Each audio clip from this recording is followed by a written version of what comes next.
Good evening, everyone. Good evening ma'am.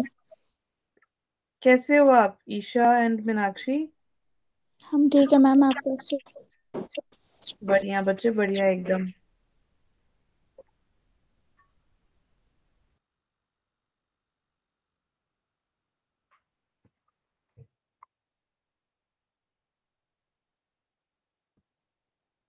Good evening ma'am. Good evening Anuradha. कैसे ma'am आप? बढ़िया, आप सुनाओ कैसे हो? हम भी ठीक हैं। बढ़िया बढ़िया। मैम हमारे एग्जाम्स लगने वाले हैं। अच्छा, डेट शीट पता लग गई? Yes ma'am. कब से?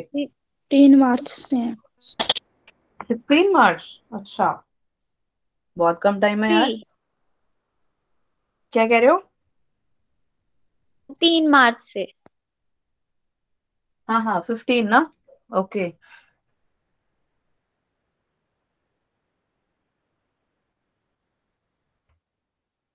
फिर तैयारी चल रही है जोरों शोरों से या नहीं? मैम यो यो मैम। चल रही है। क्या बात है, क्या बात है। मैम 16 को है बायो का। अच्छा, full syllabus? Yes ma'am. Yes okay. Ma'am.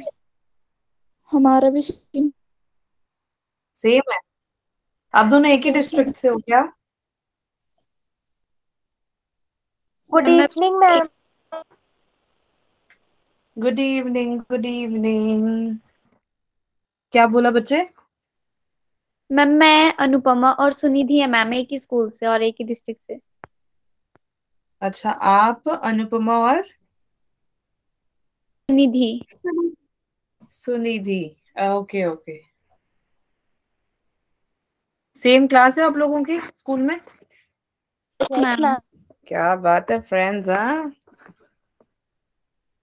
Yes ma'am. बढ़िया बढ़िया, nice.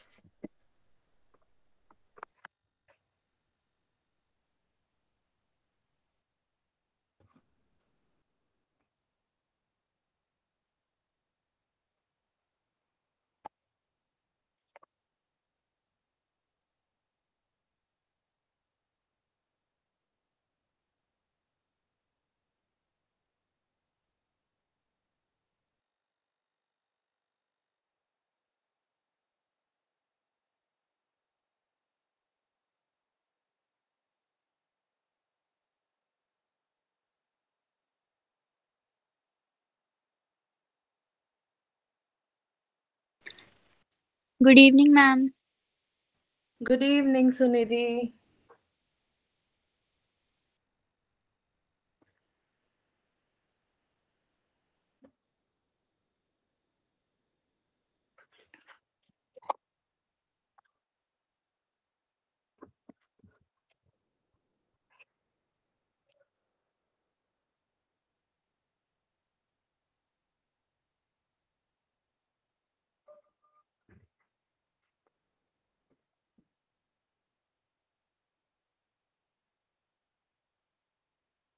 Good evening ma'am. Good evening Ritika. कैसे हो आप? मैम अच्छे मैम, आप कैसे हो? मैम भी बढ़िया है एकदम।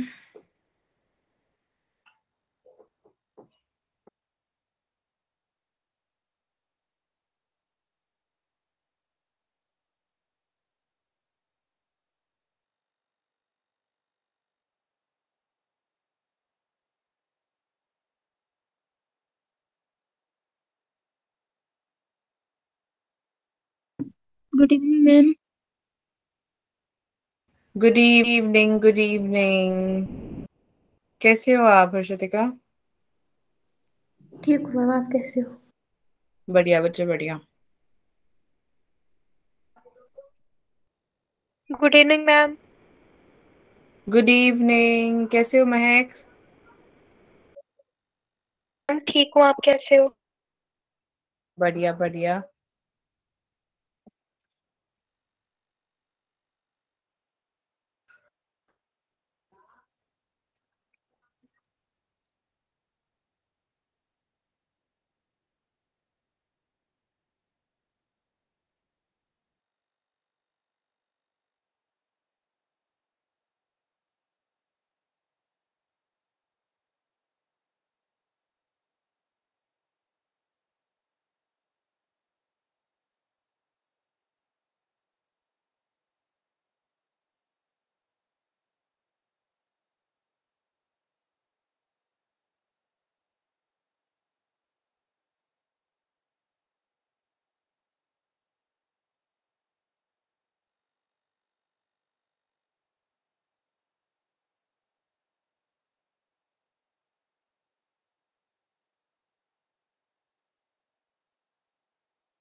Good evening, ma'am. Good evening, good evening, good evening. Good evening, ma'am. Good evening, Palak.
Okay, ma'am की आवाज आ रही है सभी को और मैम की वीडियो आ रही है।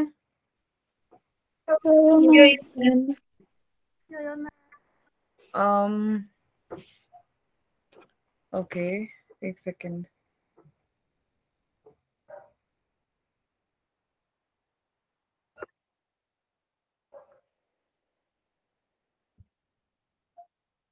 ठीक है जी, कैसे हो सब? Hello everyone. मैम ठीक है, आप कैसे हो? या मैम भी एकदम मस्त हैं। Good evening everyone. सो कैसी हैं सबके? सब बताओ यार, एक एक दो दो बच्चे बताते हैं, बाकी तुम ठीक नहीं हो? मैम ठीक है। ठीक है सब। Okay, hi Isha, good evening again बच्चे। Ma'am hello Palak, good evening. Good evening Palak, good evening Ritika, Ritika Kumari, good evening Tanya, good evening. Okay Palak, good evening again. Poonam, good evening बच्चे। Sakshi, good evening. यशपाल बच्चे, good evening. Sonam, good evening. Anuradha, good evening. Trisha, good evening.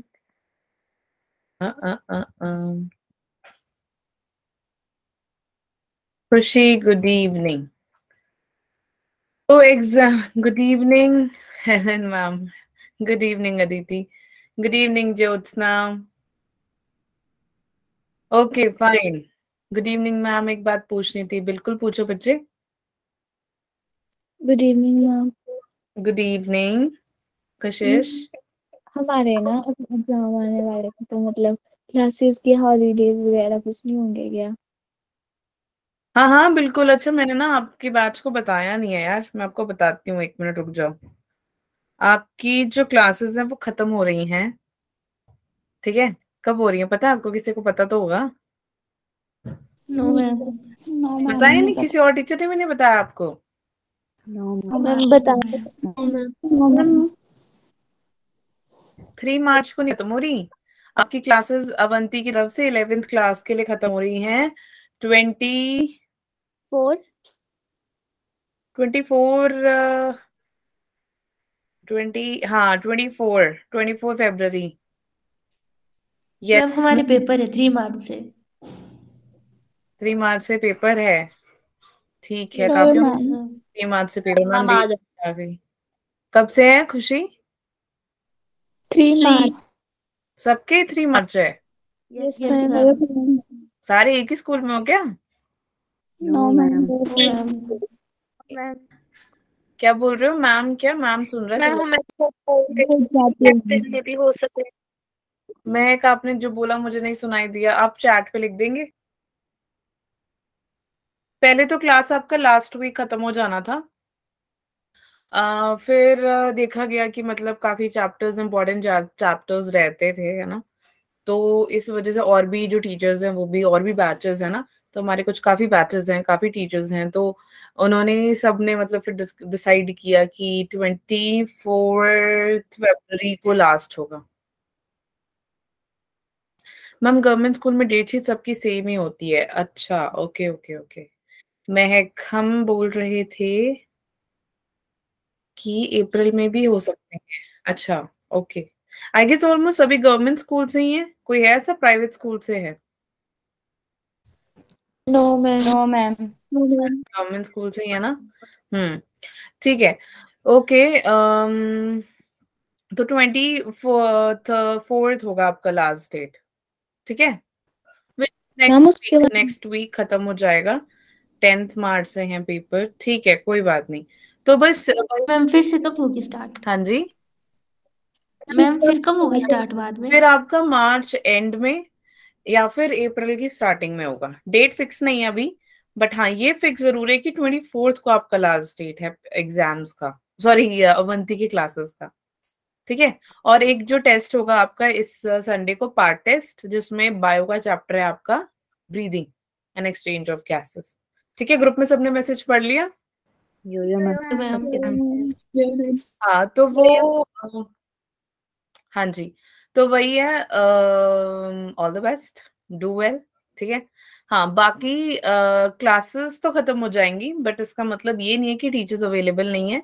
Teachers बिल्कुल available हैं, आप कभी भी उन्हें contact करो, ठीक है, चाहे फिजिक्स हो, केमिस्ट्री हो, बायोलॉजी हो। बाय चांस किसी इमरजेंसी रीजन या कोई और रीजन से आपके जो टीचर्स आपको पढ़ाते हैं वो टीचर्स अगर ना भी हो, तो आपको मैनेजमेंट कोई ना कोई टीचर आपको दे देगी। तो ये मत सोचना यार वो तो है नहीं है, वो वाली टीचर से ही मुझे पढ़ना है। बिल्कुल सही बात है, लेकिन अभी इम्पोर्टेंट क्या, पेपर क्लियर करना है ना। हाँ? तो तुम्हारे को जो भी डाउट आ रहा है, या तो तुम क्या कर सकते हो कि सारे क्वेश्चन अगर एक साथ चाहते हो एक साथ पूछ लो, 1 बाय 1 पूछना है 1 बाय 1 पूछ लो, जैसे तुम्हारा मन करे वैसा आप कर सकते हैं, ठीक है। हाँ जी, और बताओ और क्या पूछना है? बस खत्म, ठीक है। तो उसके बाद आपके जो 12th फिर आप लोगों का स्टार्ट हो जाएगा, तो 12th में भी यही रहेगा कि या तो मार्च के एंड में या अप्रैल के स्टार्टिंग में स्टार्ट कर देंगे, ठीक है। Yes all right fine. So चलो, अभी भी यार पता नहीं इतने स्लो स्लो बच्चे आते हैं। बच्चे तुम लोग इतनी लेट क्यों आते हो, लेट कमर्स? मैम +2 में +2 का ही कराएंगे कि +1 का सिलेबस भी? हाँ +2 में +2 का ही करवाएंगे। फिर जब एक बार 12th खत्म हो जाएगा आपका, फिर 11th पूरा रिवाइज करवाएंगे, क्योंकि काफी चैप्टर्स है जो हमने नहीं किए हैं। बट जब हम 11th का रिवाइज करेंगे तो वो ऐसे दौड़ता हुआ जाएगा रिविजन के लिए, क्योंकि आप ऑलरेडी स्कूल में पढ़ चुके हो, कुछ चैप्टर्स आप यहाँ से पढ़ चुके हो। इस वजह से जनरली जो चैप्टर्स हमने नहीं किए होंगे वो चैप्टर्स हम करेंगे, सो दैट आपका नीट आराम से क्लियर हो जाए, ठीक है। बट हाँ यार, इसका मतलब ये है कि आपने उस टाइम से फिक्स करना है अपने आप को कि स्कूल का है तो स्कूल का कितना पढ़ना है, फिर आपका अवंती क्लासेस है तो उसका कितना पढ़ना है। आप में से काफी होंगे जो ट्यूशन भी जाते होंगे, है ना? जाता है कोई? नहीं जाता? कोई भी नहीं जाता? अच्छा, इस बैच में कोई नहीं जाता? Okay that's fine. Then Jyotsna जाती है, ओके, यशपाल भी जाते हैं बच्चे, पलक भी जाती है, ओके, सुनिधि भी जाती है, ठीक है ठीक है। तो उससे अकॉर्डिंग फिर आपने आपको ट्रेन करना पड़ेगा, क्योंकि +2 बहुत इंपॉर्टेंट है, 12th is very very important, crucial time है, क्योंकि एक तो आपको एग्जाम्स, बोर्ड के एग्जाम्स की तैयारी करनी है, सेकेंडली आपको नीट का प्रिपेयर करना है। तो जब भी मौका मिले मौके पे चौका मारना चाहिए, सुना है ना तुमने? तो हाँ, जब भी हो कि हाँ यार पढ़ लेना चाहिए, तो फटाफट चीजों को कंप्लीट कर लिया करो।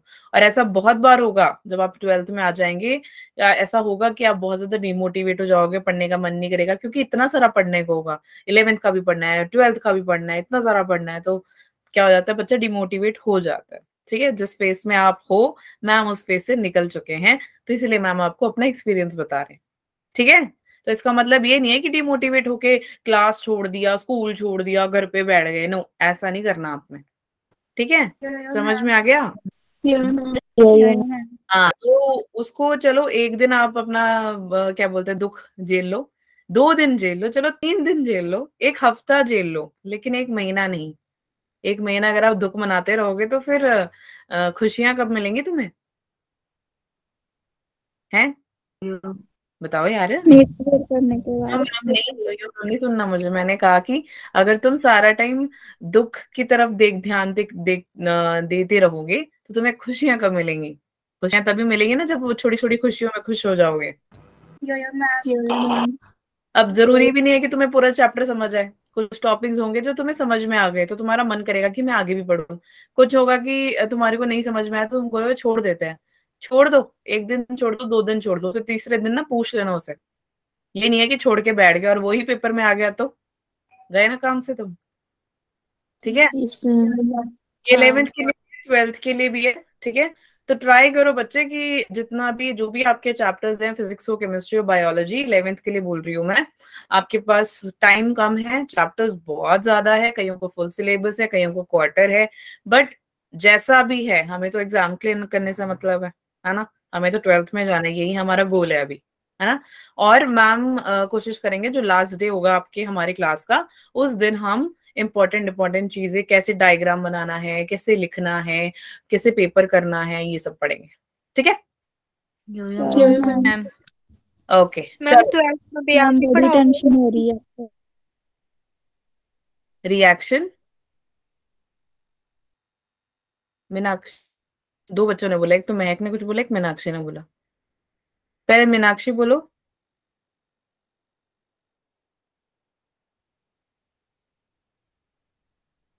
मीनाक्षी आवाज ही नहीं आ रही। ओके, महक बोलो। मैम मैं तो पूछ रही थी कि 12th में आप ही पढ़ाओगे? ये नहीं पता मुझे, टीचर चेंज भी हो सकता है। नो मैम, हमें आप ही चाहिए। नो मैम वो इसकी तो मैं गारंटी नहीं दे सकती, बट क्या पता यार, मेरे से अच्छा टीचर भी हो सकता है। नहीं हो सकता तुम्हें बिल्कुल नहीं। बिल्कुल नहीं, तुम धरने पे बैठ जाओगे। मैम तुम बोलोगे कि मैम हमें तो वही वाली मैम चाहिए है। मैम पता नहीं, अभी तो फिक्स नहीं है। अगर होगा तो तुम्हारा लक है, अगर नहीं होगा तो पता नहीं, बट कोई नहीं, तुम्हारे पास मेरा नंबर है तो तुम मुझे याद करके तंग कर सकते हो, नॉट अ प्रॉब्लम। ठीक है, यो मैम मतलब तुम चाहते हो कि मैम जाए? No ma'am. ठीक, चलो। हाँ मीनाक्षी, आप कुछ कह रहे थे, बोलो। आपकी आवाज कट गई थी पहले, अब ठीक आ रही है। ओके, कुछ नहीं बोलना चाहती प्यारी बच्ची। चलो, let's start now. We are today going to go up with a new chapter and that is, ma'am की आवाज क्लियर है सबको? ठीक है, आवाज क्लियर है, वीडियो आ रही है, स्क्रीन दिख रही है? ठीक है, चलो, let's start now. Excretory product and it's elimination. ठीक है, तो यार एक्सक्रीटरी क्या मतलब हुआ? एक्सक्रीटरी का बिल्कुल एक्सक्रीशन। तो एक्सक्रीटरी जो होता है उसका मतलब क्या होता है बच्चे? एक्सक्रीशन। एक्सक्रीशन यानी कहाँ कहाँ आप देखेंगे एक्सक्रीशन? हेलो, जितने भी ऑर्गेनिजम्स होते हैं, है ना, चाहे आप मंकी ले लो, हैं, चाहे आप स्नेल ले लो, चाहे आप कॉकरोच ले लो, कॉकोरच, सी ओके, भूल गए मैम स्पेलिंग। ओके, कॉको हो गया, कॉक रोच। ठीक है, और क्या हो सकता है? बताओ बताओ। Human beings. ह्यूमन, और कोई एक और एग्जांपल, चलो। बर्ड्स। हाँ, कैट ले लो, चलो कैट होगी तुम्हारी प्यारी बिल्ली। ठीक है, तो एक्सक्रीशन आप जितने भी ऑर्गेनिज्म है, इंसेक्ट्स लेके बड़ी से बड़ी जो ऑर्गेनिजम्स होगी, वाइल्ड एनिमल हो गया, डोमेस्टिक एनिमल हो गया, कोई भी एनिमल ले लो बच्चे, कोई भी इंसेक्ट ले लो, सबके पास एक एक्सक्रीटरी सिस्टम है। ठीक है, समझ में आ गया? Yo-yo, ma'am. तो अब शुरू कर रहे हैं, that is your excretory products and it's elimination. दिल थाम के बैठे क्योंकि आप कुछ नया पढ़ने वाले हैं, ठीक है, नया चैप्टर। ओके, इजेशन और एक्सक्रीशन में माइन्यूट सा डिफरेंस है, मतलब थोड़ा सा फर्क है। फर्क क्या है? इजेशन का मतलब होता है कि जितना भी वेस्ट है आपकी डाइजेस्टिव की वजह से हुई है, जो भी आपने फूड खाया है, डाइजेस्ट हुआ है, उसका रिमूवल होना, उसको हम इजेशन कह देते हैं। और एक्सक्रीशन क्या होता है? एक्सक्रीशन होता है जो मेटाबॉलिक वेस्ट की रिमूवल होती है आपकी प्यारी किडनी से, उसको हम क्या बोल देते हैं? एक्सक्रीशन। समझ में आया या नहीं आया? Yo, ma'am. अब जो आपकी किडनी है ना, ये दो मेजर काम करती है। पहली बात तो एक्सक्रीशन करती है, दूसरी बात ये करती है ऑस्मो रेगुलेशन। बच्चे, ऑस्मो रेगुलेशन क्या होता है? आपकी किडनी के पास सॉल्ट, ठीक है, सॉल्ट यानी टाटा नमक नहीं, आपका जो बाइल सॉल्ट हो गया या फिर आपके बॉडी के अंदर ऑलरेडी सॉल्ट्स होते हैं, उसके बारे में बात हो रही है। तो सॉल्ट और वाटर, ठीक है, टाटा नमक मत लिखाना उधर। वाटर एंड सॉल्ट जो होता है आपकी बॉडी के अंदर, उसको मेंटेन करने का काम होता है किसका? ऑस्मो रेगुलैरिटी का। ठीक है, समझ में आ गया? या ऑस्मो रेगुलेशन उसको कह देते हैं। अंडरस्टूड टिल हियर सभी को? ठीक है। नेक्स्ट इज कि हमारे कुछ टाइप्स होते हैं यार एक्सक्रीटरी वेस्ट के।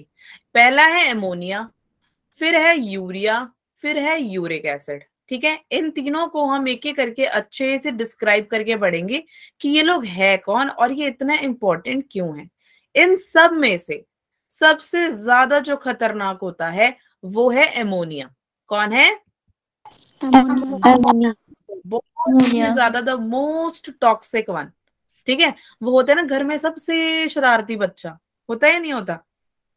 Yo, है ना, उसको हमने क्या नाम दिया? शैतान सा, शरारती सा बोलते हैं ना। वैसे ही आपके बॉडी के अंदर है ना, आपके पास जो सबसे खतरनाक, the most toxic thing is your ammonia. Fine. अब जब आप एमोनिया को एक्सक्रीट करते हो, उसका एक प्रोसेस होता है, उसको हम बोल देते हैं एमोनोटेलिज्म। क्या बोल देते हैं? एमोनोटेलिज्म। ठीक है, अब इसमें होता क्या है? वाटर का जो लार्ज अमाउंट होता है उसका रिमूवल हो जाता है। जितना भी आपका वाटर का अमाउंट रहेगा ना बच्चे, उसका रिमूव होना वो आप एमोनिया में देख सकते हैं। ठीक है, अब ये होता कैसे है? इसके पास क्या प्रेजेंट होता है? NH2 ग्रुप प्रेजेंट होता है एमोनिया के पास। क्या प्रेजेंट होता है? अमोनिया आएगा कहां से? एमिनो एसिड से। एमिनो एसिड कहाँ पे बना था? मैंने तुम्हें डाइजेशन में करवाया था, याद है? बताओ कहाँ बना था? digestion of protein. यस, ये किसने जवाब दिया?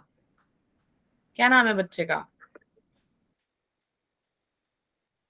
कौन है? यशपाल ने या पलक ने? Ma'am, पलक, Palak. जोरदार तालियां पलक के लिए। चलो फटाफट से। मैम सिग्नल प्रॉब्लम है, क्लास कट हो जा रही है। ओके, तो बच्चे आप एक बार लॉग आउट करके एक बार फटाफट से लॉग इन करो, फिर मुझे बताओ। ठीक है, चलो बहुत बढ़िया यार। एमिनो एसिड बना किससे था? हमारे प्रोटीन की डाइजेशन से बना था। जब हमारा एंड प्रोडक्ट निकला था तो उसमें एक NH2 ग्रुप था, उसका रिमूवल हो जाता है, इसीलिए हम इसे डीएमिनेशन कह देते हैं। डीएमिनेशन का मतलब जब NH2 ग्रुप का एमिनो एसिड में से रिमूव हो जाना। समझ में आ गया बच्चों? अब ये रिमूव होगा कैसे?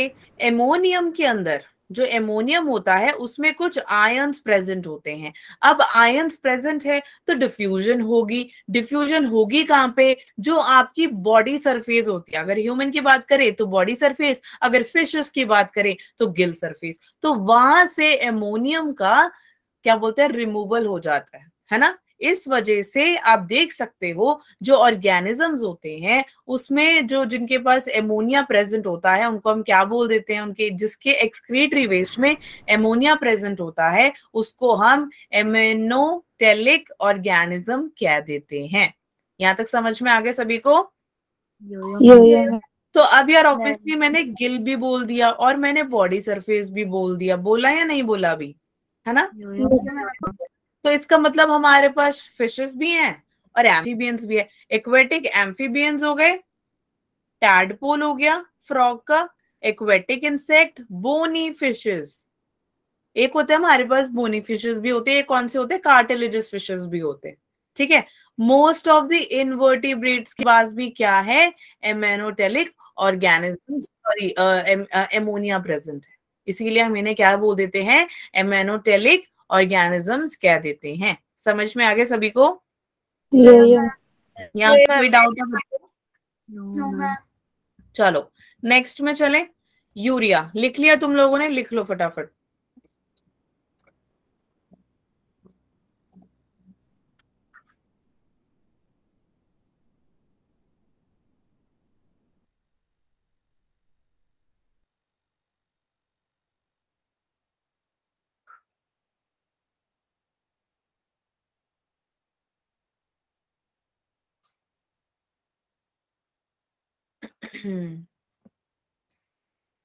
ठीक है, सबको अमोनिया समझ आ गया? Yes ma'am. ओके चलो चले। यो मैम। एमोनिया के बाद आ जाता है, हाँ क्या? ओके चलो, एमोनिया के बाद आता है बच्चे यूरिया। ये थोड़ा उससे कम है बट टॉक्सिक तो है। अब जो प्रोसेस में एक्सक्रीटरी होता है यूरिया का, उसको हम यूरोटेलिज्म कह देते हैं। क्या कह देते हैं उसको? बिल्कुल ठीक है। तो ये 1 लाख टाइम लेस है अगर हम एमोनिया और यूरिया को कंपेयर करें ना बच्चे, तो एमोनिया ज्यादा टॉक्सिक है, यूरिया इससे कम टॉक्सिक है। ये टॉक्सिक है लेकिन एमोनिया के कंपैरेटिवली यूरिया कम टॉक्सिक है। समझ में आई? ये ज्यादा टॉक्सिक है, एमोनिया ज्यादा टॉक्सिक है, यूरिया कम टॉक्सिक है। जब हम यूरिया को एमोनिया से कंपेयर करते हैं तब। समझ में आ गया बच्चों? अब यार कोई चीज जिसमें हमारे को अब कम टॉक्सिसिटी लग रही है, तो इसमें जो आपका वाटर रहेगा, पानी रहेगा, उसकी जो रिक्वायरमेंट है ये भी कम रहेगा, ठीक है। Less requirement of your water. क्यों? अब यार यूरिया को एलिमिनेट भी तो करना है ना। अब यूरिया को अगर आपने एलिमिनेट करना है तब आप क्या करोगे, आपको पानी की जरूरत इतनी नहीं पड़ेगी। अब जब एक्वेटिक एनिमल्स थे, एक्वेटिक एनिमल्स तो हमेशा पानी में रहेंगे ना, एमोनिया में टॉक्सिसिटी ज्यादा है, इसीलिए आप देख रहे हो ना उसमें टैडपोल है, वहां पे फिशेस है, तो वो वाटर में दिख रहे हैं आपको। लेकिन जिसके पास यूरिया है, यूरिया जैसे कि हम ह्यूमंस में यूरिया प्रेजेंट है, ठीक है, तो आप देख सकते हो जो हमारा ब्लड होता है या फिर जो हमारी किडनी की मैट्रिक्स होती है, वहां पर आपको क्या दिखाई देगा, यूरिया दिखाई देगा। समझ में आया? अब यूरिया एक ह्यूमन के अंदर प्रोड्यूस कहां से होता है, वो होता है लिवर से। कहां से होता है? ठीक है। अब जब एमोनिया और कार्बन डाइऑक्साइड मिल जाते हैं ना यार, ये दोनों मिलके क्या बनाते हैं, यूरिया बना देते हैं, ठीक है। तो तुम्हें मैंने जब डाइजेशन पढ़ाया था, मैंने तुम्हें ये भी बताया था कि तुम्हारे माउथ के अंदर कुछ अमाउंट ऑफ यूरिया प्रेजेंट है, याद है तुम्हें? नहीं?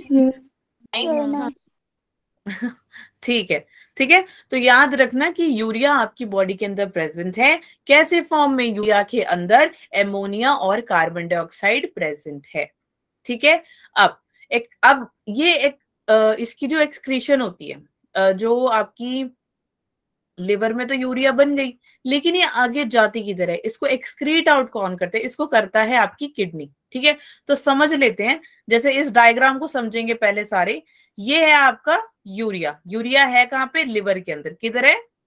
लीवर के अंदर। लिवर के अंदर। अब लिवर के अंदर यहाँ पर क्या हुआ, जो आपकी हेपेटिक वेन, तो मैं याद है ना हेपेटिक पोर्टल सिस्टम कराया था लास्ट चैप्टर में, अभी करके हटे हम, है ना। हेपेटिक वेन से यूरिया जाएगी ब्लड की तरफ, ब्लड वो ट्रांसपोर्ट करता हुआ किडनी की तरफ चला जाएगा और वहां से वो रीनल वेन यहाँ प्रेजेंट होगी, उस रीनल वेन से ये बाहर आपकी यूरिया को निकाल देगा। समझ में आ गया या नहीं आया? दोबारा बता देती हूँ, जो पूरी साइकिल हमने अभी समझी, ये साइकिल का नाम है बच्चे यूरिया साइकिल। ठीक है, इस साइकिल को हम ऑर्निथिन साइकिल भी कह देते हैं और क्रेब्स हेंसलेट साइकिल भी कह देते हैं। अब तुम ये सोच रहे हो मैम क्रेब साइकिल यहाँ कहाँ से आ गया? बिल्कुल आ सकता है, लेकिन ये वाला क्रेब्स अलग है, वो वाला क्रेब्स अलग है, वो प्लांट्स में है, ये वाला कहाँ पे है? यूरिया में। ठीक है, तो ये मतलब एक दूसरा नाम है यूरिया साइकिल का, ये जो साइकिल हमने करी है। तो क्रेब्स हेंसलेट साइकिल इसलिए क्योंकि इन्होंने बनाया था। ठीक है, अब मैं आपको फिर से बताती हूँ कि जो आपका लिवर है, सोचो ये लिवर है, क्या है ये? लिवर के अंदर है यूरिया, क्या प्रेजेंट है? यूरिया। तो आप देख रहे हो ना, जैसे ये यहाँ पे ये आपका लिवर पार्ट है, लिवर के अंदर है यूरिया। इतना समझ में आ गया सभी को? अब ये यूरिया क्या करेगा? मस्त घूमता हुआ ब्लड के पास जाएगा, ब्लड से किडनी में चला जाएगा और किडनी से बाहर की तरफ ये चला जाएगा। कौन जाएगा? यूरिया चला जाएगा। ठीक है, समझ में आ गया? यहाँ तक किसी को कोई डाउट है? No ma'am. अब हमारी जो बॉडी है उसके अंदर तो ब्लड वेसल प्रेजेंट है। क्या प्रेजेंट है? Blood vessel. अब ब्लड वेसल में एक ऐसा ब्लड वेसल होगा जो यूरिया को मैक्सिमम सेक्रीट आउट करता है और एक ऐसा होगा जो मिनिमम सेक्रीट आउट करता है। जो minimum amount of urea secrete out करता है वो है आपका कौन? Renal vein. कौन है? Renal vein. ठीक है, यस। और जो आपका सबसे ज्यादा करता है आपका urea secrete, that is your hepatic when. ठीक है, समझ में आया? और ये याद रखना, वेन ही क्यों? क्योंकि यार वेन ही डीऑक्सीनेटेड चीजें निकालता है। डीऑक्सीनेटेड अच्छा ब्लड तो है ही नहीं, है ना? तो वैसे ही यूरिया भी क्या है? एक टॉक्सिक चीज है यार। वो आपकी बॉडी को टॉक्सिफाई करने का काम कर रही है, क्लीनिंग का काम कर रही है। इसीलिए यूरिया वेन के थ्रू जाएगा, आर्टरी के थ्रू नहीं जाएगा। ठीक है, समझ में आ गया सभी को? देखिए अब urea you will see in liver, liver से ब्लड, ब्लड से किडनी, किडनी से blood is filtered and urea is filtered out of the body, out of the body. तो मैक्सिमम यूरिया आप ह्यूमन ब्लड वेसल में देखेंगे hepatic when में, minimum आप urea देखेंगे रीनल वेन में, जो कि आपके किडनी से थ्रो आउट हो रहा है। समझ में आ गया बच्चों? Yes ma'am. चलो लिख लो, फटाफट लिख लो।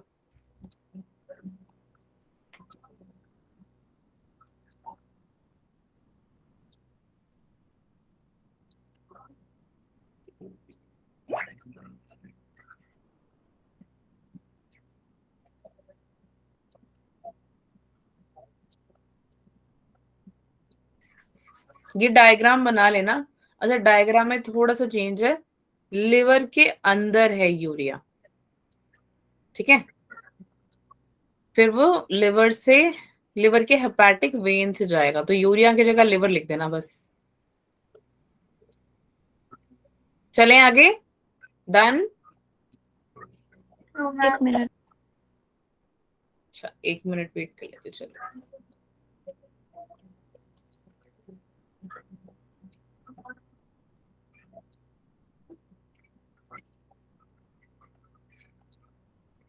चलो लेट्स गो नेक्स्ट। अब यूरिया खत्म, पूरा नहीं खत्म हुआ। अब आ जाओ मेजर चीज पढ़ लेते हैं, लिखेगा नहीं कोई, सब समझेंगे। यूरोलिटिक ऑर्गेनिजम्स होते हैं। कौन होते हैं यूरोलिटिक ऑर्गेनिज्म? पीछे ही बताया था, जो मेन एक्सक्रीटरी वेस्ट करते हैं यूरिया का, उसको हम यूरोलिटिक ऑर्गेनिज्म कह देते हैं। रितिका म्यूट कर लो बच्चे। मैमल्स, फ्रॉग टोड और कार्टिलेजिनस फिश। यार कार्टिलेजिनस फिश जो होते हैं आपको मेरीन वाटर में दिखाई देंगे। कहाँ पे दिखाई देंगे ये? Marine water. हाँ, मेराइन नहीं बच्चे, marine, marine, okay, marine water. ठीक है, मेराइन वाटर कौन सा होता है? Marine water salty water. बिल्कुल सॉल्टी वाटर, है ना। तो हमारे जो कुछ फिश होते हैं, ठीक है, अरे ये तो कुछ और ही बन गया, एक सेकेंड रुको। ठीक है, उसकी चोंच थोड़ी ऐसी लंबी सी होती है, ठीक है। ये है कार्टिलेजिनस, कार्टिलेजिनस फिश, और यहां पर है मेराइन फिश। अब मेराइन वाटर है तो मेराइन फिश तो होगा ही ना, यस और नो? मेराइन वाटर यानी सॉल्टी, और मेराइन फिश मिलेंगे यार, इसका मतलब ये थोड़ी है सिर्फ मेराइन फिश ही रहेंगे। हमारे को शार्क दिख सकता है तो ये शार्क को लगा लेते हैं, ठीक है। तो शार्क कौन है यार? कार्टिलेजिनस फिश है, बड़ी हड्डियां होती हैं इसके पास तो, ठीक है। अब बट है क्या इसके पास? इसकी जो ऑस्मोलैरिटी है वो इसके कंपैरेटिवली कम है, यानी कि कार्टिलेजिनस फिश की ऑस्मो रेगुलैरिटी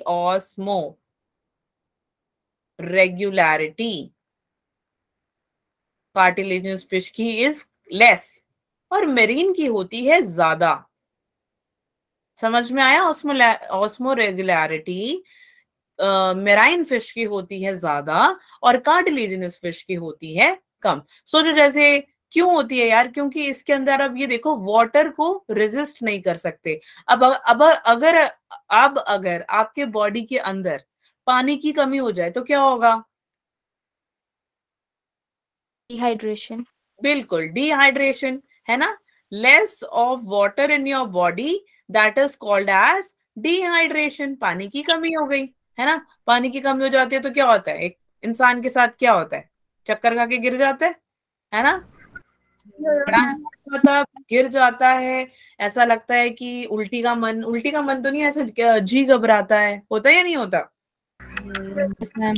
वैसे ही आप देख सकते हो कि जो इसकी ऑस्मो रेगुलैरिटी जैसे 300 है, मेरीन फिश की है 1000। अब इसने मेंटेन कैसे किया है यार? फिश के पास ना, जो कार्टिलेजिनस फिश होती है, इसके पास दो चीज प्रेजेंट होते हैं, एक होते हैं यूरिया और दूसरा होता है टीएमएओ। टीएमएओ कौन होता है? Tri methyl amine oxide. समझ में आया?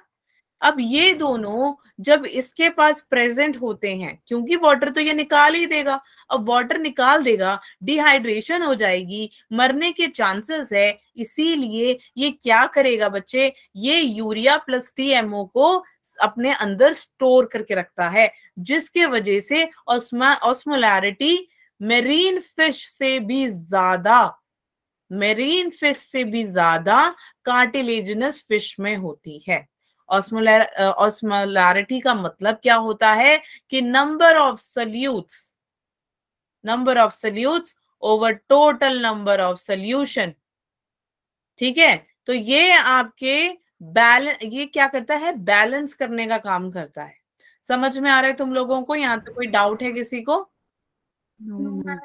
अब जिस फिश में आपको ऐसा सा दिखाई देगा, ऐसा सा, कैसा सा? कार्टिलेजिनस फिश में जब आपको यूरिया प्लस टीएमएओ दिखाई देगा बच्चे, और वो ऑस्मोलैरिटी को मेंटेन कर रहा है इन दोनों चीजों के वजह से, ऐसे को हम बोल देते हैं hyper osmotic. Osmotic, not matic, osmotic. ठीक है। मैम। तो मेरीन फिश तो 1000 ऑस्मो रेगुलैरिटी पर लीटर है और इसकी 300 है।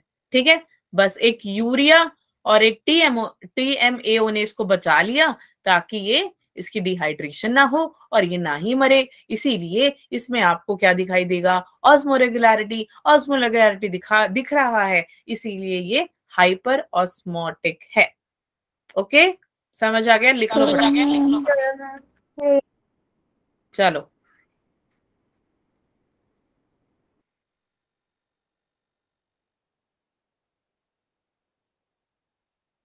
ये फिश भी बना लेना तुम और वहां लिख लेना, ये कार्टिलेजिनस फिश है, कार्टिलेजिनस फिश, जो कि आप मेराइन वाटर में भी देख सकते हो, और एक यहाँ पे मेरीन फिश है।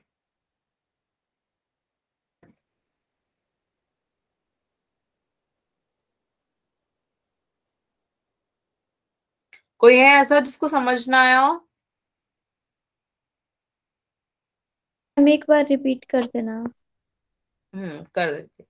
देखो ध्यान से देखना। एक हमारे पास प्यारा सा कौन है? शार्क। कौन है? शार्क। यस।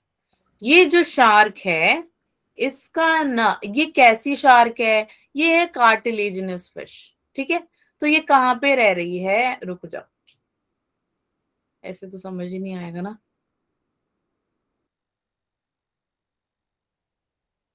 चलो, अब ज्यादा बढ़िया लग रहा है। अब लग रहा है शार्क है ना, पहले तो शरीफ सा शार्क लग रहा था। चलो, कार्टिलेजिनस फिश, ठीक है। और एक है मेरीन फिश। मेराइन फिश या मेरीन फिश, फिश कह रहा हूं। अब दोनों के दोनों ही, कार्टिलेजिनस भी और मेराइन फिश भी मेरीन वाटर के अंदर आपको दिखाई देगा। मेरीन वाटर कौन होया? Salty water. ठीक है। अब इसकी जो ऑस्मोरेगुलरिटी है बच्चे, दैट इज 1000 ऑस्मोरेगुलरिटी पर लीटर। इसका सिर्फ 300 है। अब क्या है कि इसके, ये है तो पानी के अंदर ही, लेकिन कार्टिलेजिनस होने की वजह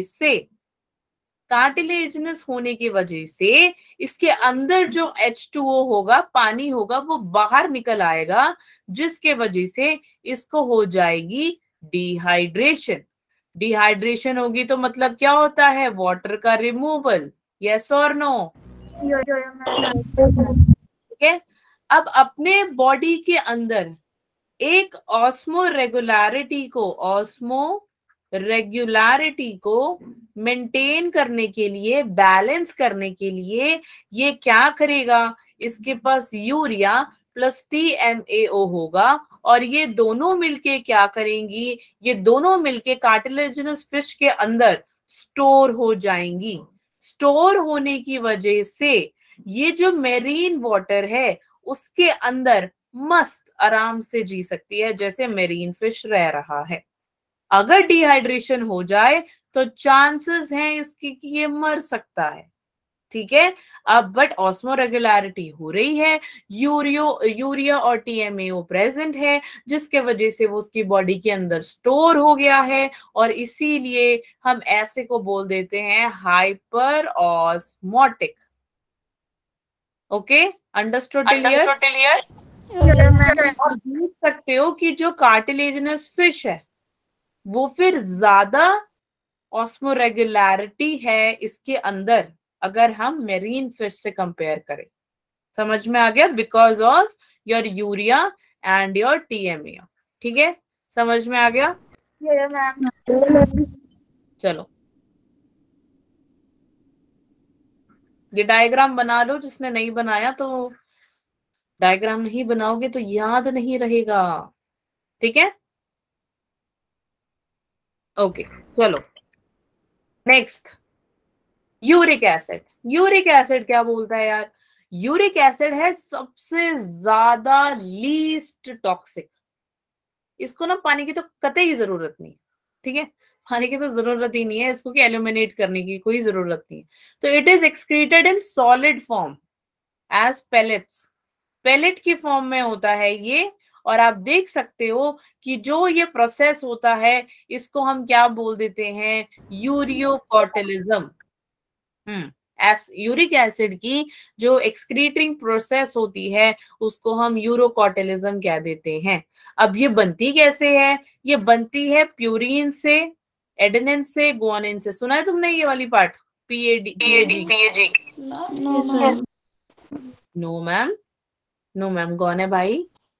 प्यूरिन, एडेनिन, गुआनिन, साइटोसिन, ये सब नहीं सुना? सुना मैम। हाँ, तो इन सब का मेटाबॉलिज्म यूरिक एसिड के अंदर, यूरिक एसिड वजह से ही होता है। क्यों होता है? क्योंकि ये सबसे ज्यादा कम टॉक्सिक है। यार अब आप खुद सोचो, जो आपको सबसे ज्यादा तंग करेगा, क्या आप उसके पास जाओगे? No ma'am. लेकिन जो आपको सबसे ज्यादा प्यार करेगा, आप तो दौड़ते जाओगे उनके पास, है ना? सो सेम वे, जो आपको सबसे ज्यादा तंग करता है वो है अमोनिया, और जो आपको सबसे ज्यादा प्यार करता है वो है यूरिक एसिड, और जो इधर उधर का मतलब थोड़ा प्यार दे दे, थोड़ा गुस्सा कर जाए, वो है आपका यूरिया। ठीक है, याद रहेगा तुम्हें? ठीक है, चलो। वो होते हैं ना स्कूल में सबसे खतरनाक टीचर, होता है ना? जो मैम, वो वाली मैम या सर ना, उनको पढ़ाते भी नहीं होंगे, फिर भी बच्चे डरते हैं उनसे, है ना? होता है ना ऐसा? ठीक है। और एक होती है टीचर जो बड़ी शरीफ सी होती है कि हाँ चलो ठीक है बच्चा, चलो चीटिंग कर लिया, ये शरारती कर लिया, चलो बेटा माफ कर देती हूँ, अब मत करियो। बट फिर वो बच्चा शरारती करता है, फिर मैम वो माफ कर देती है, होती है ना, बड़ी प्यारी प्यारी टीचर्स होती है ना। यूरिक एसिड, वो यूरिक एसिड है, उनको याद कर लेने से। प्यारी प्यारी टीचर यूरिक एसिड, ऐसे याद कर सकते हो तुम, और कोई तरीका नहीं तुम्हें याद करवाने का। फिर हाँ, फिर एक टीचर आती है जो प्यार भी दिखाती है और गुस्सा भी करती है ना? जैसे हेलन मैम, ठीक है, प्यार भी करती है, डांटती भी बहुत है, फिर तुम्हें हंस के भी दिखा देती है मैम, कहती चलो यार क्या करना। बट हमेशा प्यार भी नहीं करती, हमेशा गुस्सा भी नहीं करती, तो मिक्स है। तो मैम को याद रखना है यूरिया। ठीक है, चलो याद रहेगा तुमको। ओके। अब ऑर्गेनिजम्स कौन से क्रिएट करते हैं यूरिक एसिड यार? रिप्टाइल्स हो गए, हमारी प्यारी प्यारी छिपकलियां जो गर्मियों में आती हैं, है ना? वो छत से गिर भी जाती हैं कभी कभी तुम्हारे ऊपर, और तुम चीखते हुए जाते हो पड़ोसी के घर, है ना? बर्ड्स, चलते चलते कबूतर कर देता है काम तमाम, नहीं? नहीं करता? ठीक है। और उनकी जो उनका जो एक्सक्रीशन होता है उसमें यूरिक एसिड प्रेजेंट होता है। स्नेल जो लैंड स्नेल्स देखते हैं बच्चे, उसमें यूरिक एसिड होता है। इंसेक्ट, कॉकरोच तो सबसे बेस्ट है। कॉकरोच को देखना कि वो भी क्या करता है, यूरिक एसिड ही सिक्रीट आउट करता है। समझ में आ गया? चलो आओ तुम्हें एक कहानी सिखाएं नहीं, सुनाएं। अब जितने भी यूरिक एसिड वाले ऑर्गेनिजम्स होते हैं, ये एग्स देते हैं। ठीक है, चलो हम प्यारी सी मुर्गी ले लेते हैं। कौन? मुर्गी देवी, मुर्गी मम्मी। ठीक है, इसका नाम है मुर्गी मम्मी। तो ये मुर्गी मम्मी ने दी प्यारी सी अंडी बोलने लगी थी मैं गलती से, सॉरी, अंडा दिया उन्होंने। ठीक है, और इसके अंदर होगा क्या? इसके अंदर प्रेजेंट होगा एमोनिया। जो एमोनिया होगा वो क्या करेगा यार? वो बड़ा हो के एम्ब्रॉय को डिस्ट्रॉय कर देगा। क्या कर देगा? डिस्ट्रॉय। तुम्हें मैंने भी बताया ना, एमोनिया कौन होती है? सबसे खतरनाक होती है खतरनाक टीचर तुम्हारे स्कूल से, जिससे तुम डरते हो। ठीक है, डर वाली टीचर। तो एमोनिया है वो। अब एमोनिया करेगी क्या? डैमेज कर देगी, चीजों को खराब कर देगी, जिसके वजह से इवन आप ह्यूमन में भी देख लो, प्लेसेंटा प्रेजेंट होता है ना? अगर प्लेसेंटा, तो जो बच्चा होता है, बेबी होता है, वो डैमेज हो सकता है। ठीक है, तुम्हें मैंने ब्लड ग्रुपिंग में बताया था प्लेसेंटा, याद है तुम्हें? ठीक है, so that is a barrier between a mother and a child, that is known as your placenta. Same way आपकी जो हमारी मुर्गी मम्मी है जी बेटा, उसने दिए प्यारे से अंडे। उस अंडे के अंदर क्या हुआ? अब यार धीरे धीरे अंडे का काम क्या होता है? बच्चा बनना। तो बच्चा पहले तभी बनेगा ना जब एम्ब्रियो होगी। अब एम्ब्रियो जब धीरे धीरे ग्रो करेगा, उसके अंदर टॉक्सिसिटी तो होनी है, तो वो एमोनिया होगा। एमोनिया की वजह से क्या होगा? आसपास जो प्रेजेंट होंगे यूरिक एसिड, क्या प्रेजेंट होंगे? यूरिक एसिड प्रेजेंट होगा, तो क्या होगा कि इसको कम टॉक्सिफाई कर देगा और प्यारा सा चूजा, छोटा सा चूजा निकल आएगा। ठीक है, समझ में आ गया? आगे पंख, चलो बना दी इसको रानी, इसका नाम रख दो रानी। चलो रानी मुर्गी। ठीक है, समझ में आई तुमको या नहीं आई? ठीक है, ऐसे ही पढ़ाना पड़ेगा तुम्हें, तभी तुम समझोगे। मुर्गियां, बेस्ट फ्रेंड, दुश्मन, इंडिया पाकिस्तान। वैसे तुम्हें नहीं समझ आएगी बायो, है ना?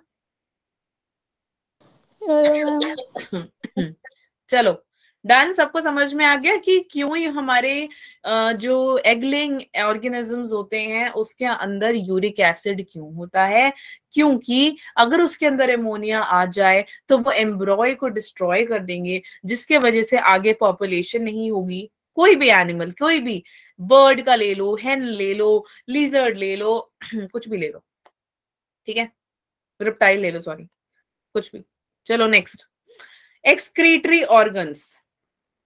अब जो एक्सक्रीटरी ऑर्गन्स हैं, आप हर एक ऑर्गेनिज्म में देखेंगे कुछ एक्सक्रीटरी ऑर्गन्स इनवर्टिब्रेट्स में होते हैं और कुछ वर्टिब्रेट्स में होते हैं। इनवर्टिब्रेट्स कौन से होते हैं बताओ जल्दी। मैम जिनके पास वर्टिब्रल कॉलम रीढ़ की हड्डी नहीं होती। हाँ, हड्डियां नहीं होती जिनके पास, है ना, आसान भाषा में बोल दो, हड्डी, बिना हड्डी वाले भूत। सुना होगा ना तुमने, या हड्डी वाले भूत सुने तुमने, बिना हड्डी वाले, है ना। और ये हो गए हमारे हड्डी राजा, ठीक है।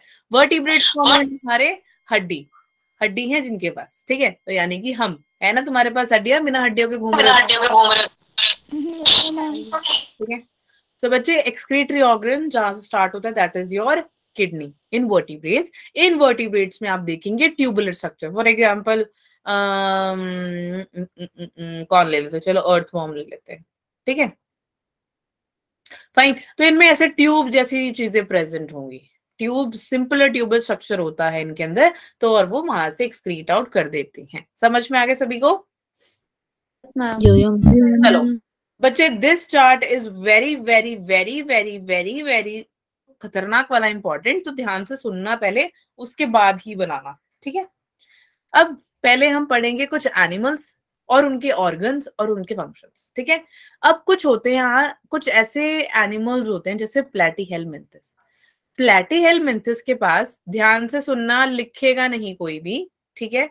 प्लैटीहेलमिंथस जैसे प्लनेरिया, याद है ना तुम्हें, मैंने प्लनेरिया बनवाया था ऐसा, है ना, ये हमारा प्लनेरिया है ना। तो प्लनेरिया जो है बच्चे, ये आपका प्लैटीहेलमिंथस है। रोटिफर्स हो गए, कुछ एनालिड्स हो गए, चैप्टर नंबर 4 एनिमल किंगडम, याद है कुछ? इनके पास ना क्या प्रेजेंट होते हैं, इसके पास प्रेजेंट होते हैं फ्लेम सेल्स, जिसको हम और भी क्या बोल देते हैं, प्रोटेनफ्रिडा, फ्रिडिया, ठीक है, फ्रिडा भी कह देते हैं, फ्रिडिया भी कह देते हैं, जो तुम्हारा मन करे लिख सकते हैं, स्पेलिंग एकदम करेक्ट होने चाहिए, ठीक है, समझ में आ गया। तो ऐसे एनिमल्स के अंदर आपको फ्लेम सेल्स दिखाई देंगे, और इनका काम क्या होता है, इनका काम ये होता है कि जो भी आयोनिक और जो फ्लूइड वॉल्यूम होती है उसको रेगुलेट करने का, मतलब क्या, ऑस्मो रेगुलेशन करेंगे। समझ में आ गया या नहीं आया? ठीक है। नेक्स्ट, अर्थवॉर्म्स, बहुत ही इंपॉर्टेंट है। अर्थवॉर्म्स के अंदर क्या प्रेजेंट होता है यार? अर्थवॉर्म कुछ आपके ऐसे दिखाई देते हैं, है ना, अभी पीछे बताया मैंने, हाँ, नेफ्रीडिया प्रेजेंट होता है ट्यूबुलर फॉर्म में, ट्यूब्स की तरह से, ट्यूब्स प्रेजेंट देखे ना, ट्यूब तो देखे होंगे तुमने, हाँ, उसको हम नेफ्रीडिया बोल देते हैं, ठीक है। तो इन ऑर्गन्स का फंक्शन क्या है बच्चे? जो भी आपका नाइट्रोजनस वेस्ट होगा उसको पहले तो रिमूव कर देंगे, उसके बाद ये आपके जो बैलेंस होती है, किसकी, ऑस्मो रेगुलेशन की, बैलेंस मेंटेन करते हैं। ऑस्मो रेगुलेशन में कौन आ जाता है आपका? फ्लूइड और ionic balance, okay. Next, malpighian tubules, किस में देखोगे आप ऐसे ट्यूब्यूल्स बच्चे? इंसेक्ट के अंदर, एंट ही ले लो, चलो ठीक है, एंट फॉर एग्जांपल ले रहे, तो आप उनके अंदर आप ट्यूब्यूल्स देखेंगे। अब इसमें क्या होगा यार, उसमें आप कभी आप मारना, कभी चींटी को मार के देखा है आपने? मर जाती हैं, गलती से भी मर जाती हैं, ऐसा जरूरी नहीं है तुम जानबूझ के मारते हो, गलती से मर जाती हैं यार। तो कभी आपने देखा होगा उनमें से कुछ व्हाइट व्हाइट एसिड जैसा निकलता है, निकलता ही नहीं निकलता? नाइट्रोजनस वेस्ट प्रेजेंट होता है ना। बच्चे तो मार मार के उसका कचुम्बर बना देते हैं, बनाते हाँ, उनको ये होता है कि भाई ये मर जाए, क्यों जिंदा है ये, है ना, दुनिया में बोझ है ये चींटी, ऐसे। तो वो क्या करते हैं, नाइट्रोजनस वेस्ट जो है उसको रिमूव कर देता है कौन? मैल्फिगन ट्यूब्यूल्स होते हैं बच्चे, they remove the nitrogenous waste and maintain the osmoregulation, okay. और नेक्स्ट आ जाता है आपका क्रूस्टेनियस, प्रॉन्स, प्रॉन्स देखे हैं तुमने कभी? देखे होंगे, टीवी में देखा होगा, नहीं मैम।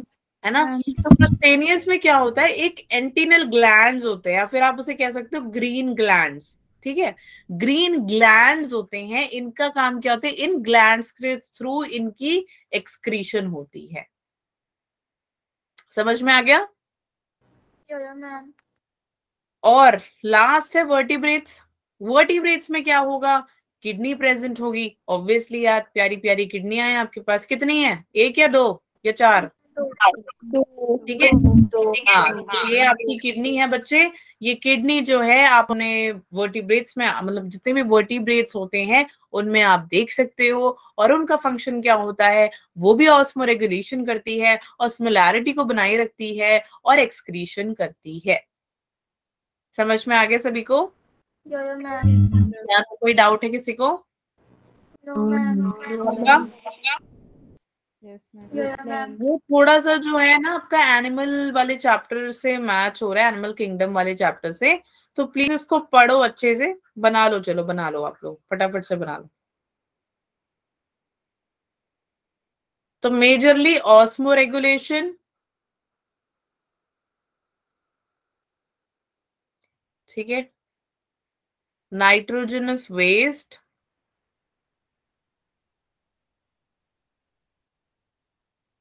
एक्सक्रीशन, ठीक है, और हाँ एक और है, फ्लूइड एंड आइकॉनिक, आइकॉनिक नहीं आयोनिक, आइकॉनिक पता नहीं क्यों बोल रही हूँ, आयोनिक वॉल्यूम रेगुलेशन। ये है मेजर फंक्शंस। ठीक है, ये ऑर्गेनिज्म टू ऑर्गेनिज्म वेरी करता है। हर कोई ऑर्गेनिज्म ऑस्मो रेगुलेशन नहीं कर सकता, हर कोई ऑर्गेनिज्म नाइट्रोजनस वेस्ट नहीं कर सकता। ठीक है, क्योंकि हर एक ऑर्गेनिज्म की अपनी खुद की कैपेसिटी होती है यार। कहते हैं ना कि खुदा भी हमें उतना ही दर्द देता है जितनी हमारी कैपेसिटी होती है ना? बस वही बात है, कैपेसिटी जितनी है उतनी ही एक्सक्रीशन बेचारा करेगा, ज्यादा नहीं। ठीक है, चलो फटाफट से लिखो इसे, नीचे लिखना वहां पे ऐसे, major functions, major functions of excretion, और फिर ये पॉइंट लिखना, excretion in different animals.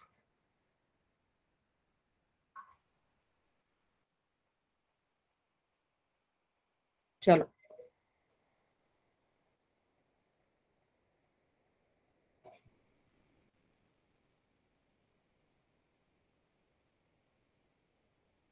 Done? Ma'am. क्या भाई तुम लोगों ने स्क्रीनशॉट ले लिया क्या? नो मैम, लिखा है पूरा। क्या बात है यार, तुम तो रॉबर्ट की तरह बड़ी फास्ट हो सबके सब। कोई भी नहीं ऐसा मैम वेट कर लो ना, कोई भी नहीं? ठीक है, चले आगे। मैम। यस। ओके, नेक्स्ट जो है अब आपका शुरू होता है ह्यूमन एक्सक्रीटरी सिस्टम। ठीक है, अब देखो ऑब्वियसली यार हमारे पास एक्सक्रीटरी सिस्टम है या नहीं है? मैम। कोई ऐसा मैम मेरे पास तो नहीं है एक्सक्रीटरी सिस्टम। अच्छा, सबके पास है, ठीक है। तो generally we have primary excretory system and secondary excretory system, जो कि करेंगे हम कल कंटिन्यू। आज के लिए इतना बहुत है, समझ में आ गया? मैम। ठीक है, चलो 1 मिनट, 42 बच्चे आए, एक बार सुन लो, कोई जाएगा नहीं। बच्चे, you have your exams coming on, so 24 February is your last class for Avanti for your 11th class. 12th classes आपके स्टार्ट होंगे मार्च एंड से या फिर अप्रैल के बिगिनिंग से, वो आपको ग्रुप में बता देंगे। ठीक है, मैम। चलो बच्चे, दैट्स ऑल फॉर टुडे।